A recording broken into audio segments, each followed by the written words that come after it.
আমাদের ইয়েরাও আছেন, প্রতিনিধিবৃন্দ আছেন, এপিবিএন এর সদস্যরা আছেন, সেনাবাহিনীর সদস্য আছেন, সবাই আছেন। প্লিজ ক্যারি দিস মেসেজ যে কোনো অবস্থাতেই যেন রোহিঙ্গা ক্যাম্প থেকে নির্বাচন ভোটকালীন সময় কেউ যেন বাইরে আসতে না হয়, এটা আমাদের অবশ্যই নিশ্চিত করতে হবে, এবং যেভাবেই হোক না কেন।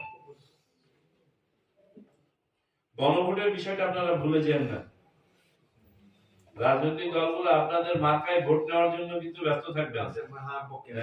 হ্যাঁ, আপনারা গণভোটের জন্য কিন্তু আপনাদের কর্মী সমর্থক সাধারণ মানুষকে উজ্জীবিত করবেন। হ্যাঁ, সে হা দেখ না দেখ সেটা আমাদের বলার বিষয় না, কিন্তু মানুষ যেন গণভোটে ভোটটা দেয়, উৎসাহিত বোধ করে, এবং গণভোট জিনিসটা কি এটা যেন জানে।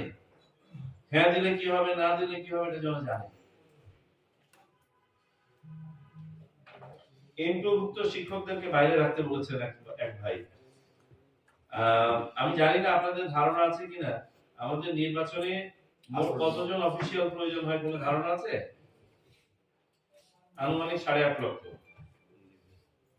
8.5 লক্ষ। এখন যদি আমি এমপিওভুক্ত প্রতিষ্ঠানের সব শিক্ষককে বাদ দিয়ে দিই, তাহলে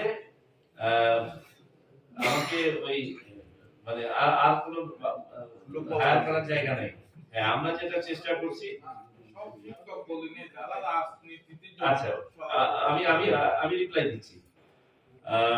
আমরা সচেতনভাবে এটাকে স্ক্রুটিনি করেছি। সচেতনভাবে স্ক্রুটিনি করার পরে আমরা দেখেছি যে যারা একদম সক্রিয়ভাবে রাজনীতির সাথে সম্পৃক্ত ছিলেন এদেরকে আমরা নিয়ে নেই।